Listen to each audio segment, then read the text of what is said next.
दुनिया का ध्यान बटाने के लिए मंदिर मस्जिद हिंदू मुसलमान हिंदुस्तान पाकिस्तान संभाग मिले कि पूरे प्रदेश में जाकर कार्यकर्ताओं को ताकत दें, उनको हिम्मत बनाएं, क्योंकि ये जो शासन करने चौधरी जी शुभ परिवार के सभी सदस्यगण और इस कार्यक्रम में मौजूद आदरणीय बुजुर्गों, माताओं, बहनों, नौजवान दोस्तों, साथियों, जैसा बाकी वक्ताओं ने कहा, मैं सबसे पूर्व इस परिवार के सभी सदस्यों का बहुत बहुत धन्यवाद करता हूं कि इन्होंने आप सबको याद किया, हम सबको याद किया और एक पुण्य के काम में हमें भागीदार बनाया।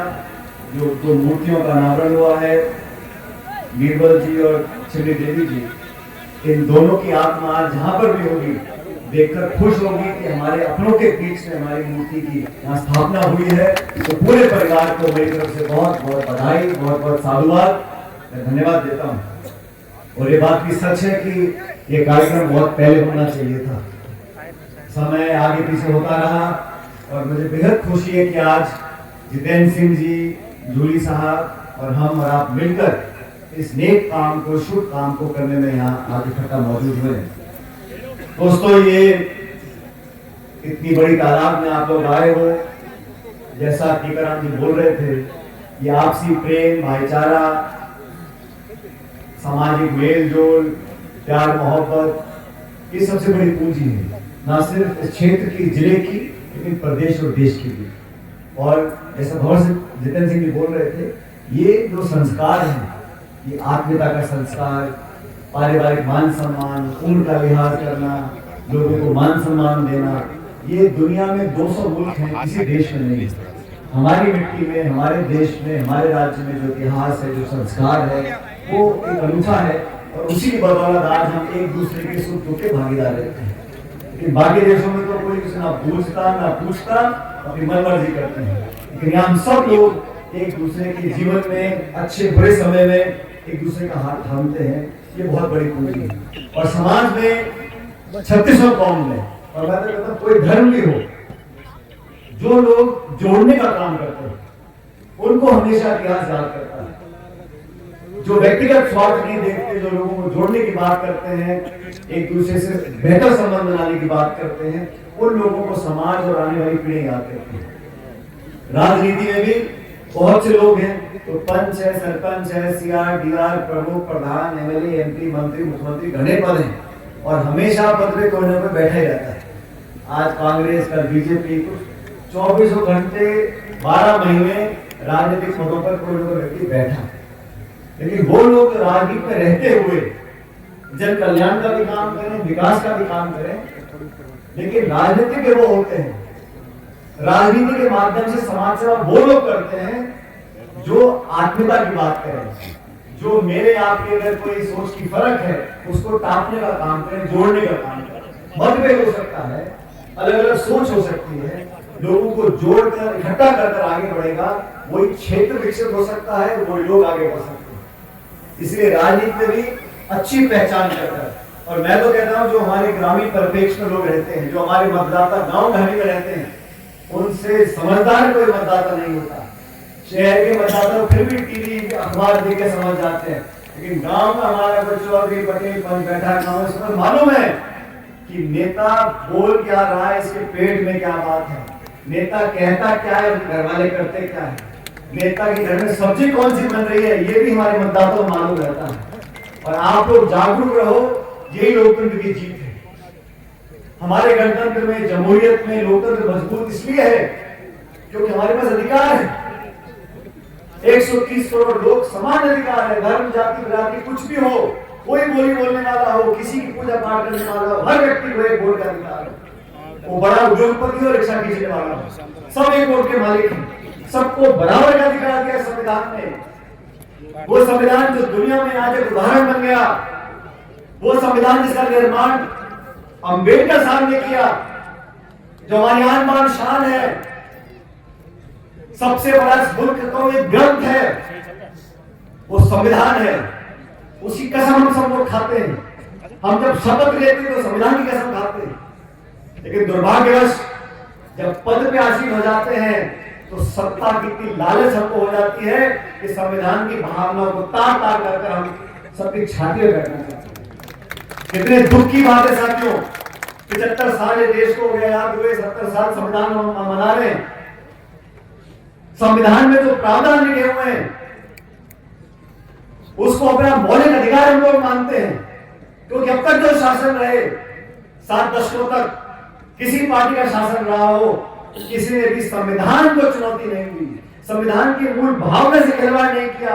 क्योंकि मुझे खेद है, मुझे दुख है, मुझे पीड़ा है, आज जो लोग सत्ता को चला रहे हैं उन्हें कोई परवाह नहीं है संविधान में क्या लिखा है, कोई परवाह नहीं विपक्ष क्या बोलता है, कोई परवाह नहीं कि संवैधानिक संस्थाओं को हम जड़ से खत्म कर रहे हैं। उन्हें सिर्फ सत्ता और सत्ता चाहिए। धनबल का प्रयोग करो, समाज में नफरत फैला दो, भाई को भाई से लड़ा दो। कोर्ट कचहरी क्या बोल रही है, निर्वाचन आयोग क्या बोल रहा है, मीडिया क्या बोल रहा है, जनता क्या बोल रही है, कोई मतलब नहीं। हमें सचेत होना पड़ेगा। हम भी आपस में गांव में सरपंच का चुनाव होता है, 6-8-10 लोग लड़ते हैं, जीतता है कि, और जो हार जाता है वो गांठ बांध देता है कि मुझे तो सरपंच की उसकी धोती खोलनी है। और बाद में जो चुनाव लड़ेगा, चाहे किसी पार्टी का सरपंच किसके साथ है, मैं दूसरे गैर हो जाऊंगा। ये जो सोच है, इससे उठना पड़ेगा। हमारे देश के लिए, प्रदेश के लिए कौन सी विचारधारा, कौन सी सोच, कौन सा नेतृत्व, कौन से इंसान हमारे लिए बेहतर है। हम अपनी रड़क निकालने के चक्कर में अपना नुकसान कर लेते हैं। सचेत हम लोगों को रहना पड़ेगा।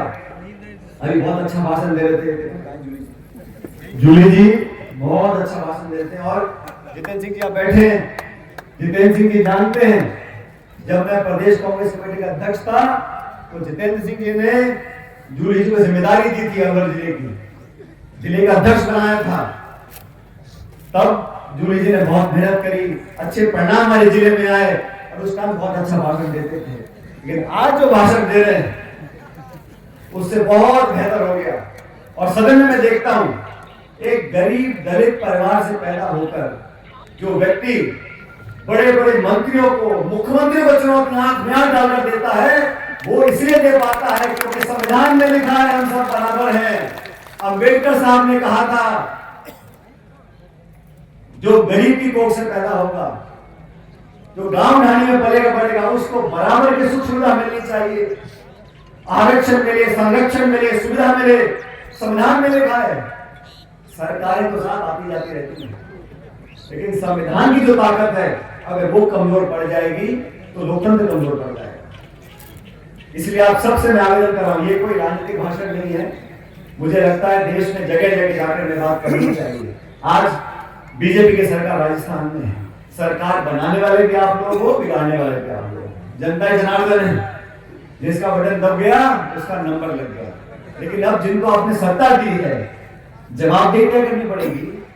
12 महीने आपको हो गए, डीएपी मिलती नहीं, खाद ब्लैक चल रही है, पुलिस गुंडागर्दी कर रही है, अफसरशाही हावी है, मंत्री त्राई मचा रहे हैं, सत्ताधारी अपने छाती पीट रहे हैं, सुनने वाला कोई नहीं है। 6-4-5 घंटे बिजली आती है और बात क्या करते हैं, 4 लाख रोजगार देंगे, 24 घंटे बिजली देंगे। अरे भाई 10 साल से आप सरकार दिल्ली से चला रहे हो, 12 महीने आपको जयपुर में हो गए, कितने बच्चों को नौकरी दे पाए आप? और आप पूछो नौकरी क्यों नहीं मिल रही? अरे फला मस्जिद को खोदते उसको भी निकल जाएगा, संभल को खोद दो, अजमेर को खोद दो। दुनिया का ध्यान बटाने के लिए मंदिर, मस्जिद, हिंदू, मुसलमान, हिंदुस्तान, पाकिस्तान, बस यहीं तक सीमित। इनका रिकॉर्ड टेप जो ही बंद हो जाता है।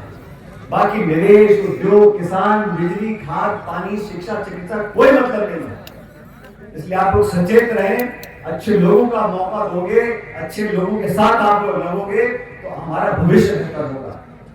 आज जितेंद्र सिंह जी यहाँ बैठे, जितेंद्र सिंह जी की स्वर्गीय माता श्री युगानी महेंद्र कुमारी जी, जितेंद्र सिंह उस टाइम राजनीति में शायद आए नहीं थे। मेरा उम्र बहुत फर्क है, इनकी स्वर्गीय माता श्री और मेरे उम्र में बहुत फर्क है, लेकिन हमारी दोस्ती हो गई और हम दोनों अच्छे दोस्त बने। मैं भगवान साहब से पहले इनकी माता जी का दोस्त बना और मुझे याद है जब वो सांसद भी यहाँ पे थी, हम लोग हमेशा अच्छे माहौल में चर्चा करते थे और हमेशा लोगों को आगे रखकर हमारा हमेशा चर्चा होती थी। मैं भी उम्र में छोटा था, लेकिन एक बात मेरे को मलबल में है, जितेंद्र सिंह जी, मैं आपसे बोलना चाहता हूँ, मेरी शिकायत भी है। आप मध्य प्रदेश के प्रभारी हो, असम के प्रभारी हो, हम दोनों अखिल भारतीय कांग्रेस कमेटी के महासचिव हैं। पार्टी ने मुझे जिम्मेदारी दे रखी छत्तीसगढ़ की, हर जगह हम संगठन का काम कर रहे हैं, लेकिन हम कांग्रेस पार्टी अब सत्ता में नहीं है, विपक्ष राजस्थान में, और हम लोगों को ये मोदी और अमित शाह दिल्ली से खूब और यहाँ भजनलाल जी और पूरे वसुंधरा जी सब पूरी ताकत लगा रहे हैं। इन लोगों को अगर खिसकाना है 4 साल के बाद, तो हम लोगों को मिलकर बहुत घूमना पड़ेगा। भगवंत सिंह जी, अंदर के बाहर भी आपको, मेरे को, आपका तो पूरा मन ही लगता रहता है अंदर में, लेकिन आपको पूरे प्रदेश में हम लोगों को जाना पड़ेगा, कार्यकर्ताओं को ऊर्जा देनी पड़ेगी। कार्यकर्ता भी सोचता है जब नेता ही नहीं भागदौड़ करा तो मैं क्या भागूं। इसलिए जितेंद्र सिंह जी, आप और हम मिलकर न सिर्फ जिले में, संभाग में, लेकिन पूरे प्रदेश में जाकर कार्यकर्ताओं को ताकत दें, उनको हिम्मत बनाएं, क्योंकि ये जो शासन करने वाले हैं ये चारों तरफ से पीटते हैं, कम्बल डाल के पीटते हैं। पुलिस भी आएगी, प्रशासन भी आएगा, केस भी करेगी, इनकम टैक्स भी आएगी, ईडी भी आएगी, सीबी भी आएगी, अखबार भी चलाएंगे, चरित्रहरण भी करेंगे, आरोप भी लगाएंगे। और जो गृह मंत्री ने भाषण दिया पार्लियामेंट के अंदर, क्या क्या बोल गए अम्बेडकर साहब के बारे में, मतलब जो पेट की बात थी मुंह पे आ गई, अगर मुंह पे आ गई और सबने देख लिया, और पूरे देश में आज आक्रोश है। किस बात के लिए? अरे आप कांग्रेस को गाली रोज देते हो पानी पी के, कोई बात नहीं, जो दुनिया में नहीं है, जिनको भारत रत्न मिला हुआ है, जो संविधान के निर्माता हैं, उसको आप बुरा भला कह रहे हो, ये आपकी सोच को दिखलाता है। और हम देश में जाके कोने कोने में बोलते थे, भाजपा को अगर आपने 300-400 पार करा दिया, ये संविधान को रगड़ डालेंगे, मिटा डालेंगे, आरक्षण समाप्त कर देंगे, गरीब का हक छीन लेंगे। ये प्रगति थी, मैं नहीं कह रहा हूं। मनमोहन सिंह जी 10 साल प्रधानमंत्री रहे, कभी आपने देखा मनमोहन सिंह जी को बोलते हुए कि मैं संविधान से छेड़छाड़ नहीं करूंगा, संविधान को बहुत मानता हूं? तो मोदी जी को बार बार सफाई क्यों देनी पड़ती है? क्योंकि उनके दल के लोग चाहते हैं कि 400 पार करा दो, फिर देख लेंगे आरक्षण का क्या करना हमारे। ये लोग, इनकी प्रवृत्ति है, इसको हमें समझना पड़ेगा। और पूरे देश में आज जो आंदोलन हो रहा है भाजपा के खिलाफ, गृहमंत्री के खिलाफ, क्यों हो रहा है? पार्लियामेंट के अंदर पहली बार मैंने देखा है सत्ताधारी संसद चलाने वाले लोग, भाजपा के सांसद गेटों पे खड़े हो रहे हैं, खड़गे जी को धक्का दे रहे हैं, राहुल जी को अपशब्द बोल रहे हैं। और उनकी हिम्मत देखो, इतना करने के बाद जाके राहुल गांधी पे केस करते पुलिस का। ये सब ड्रामा इसलिए रचा गया है कि गृह मंत्री ने जो बोला उससे लोगों का ध्यान हटा दो। हम तो कहते हैं ना सिर्फ उनको, लेकिन पूरे बीजेपी को माफी मांगनी पड़ेगी कि आपने अम्बेडकर साहब को बदनाम क्यों किया, उनके लिए अपशब्द का इस्तेमाल क्यों किया। ध्यान भटकाने के लिए राहुल गांधी जी को कुछ बोल दो, प्रियंका गांधी को कुछ बोल दो, कांग्रेस को गाली दे दो, थाने में फायर करा दो, सब ड्रामेबाजी है।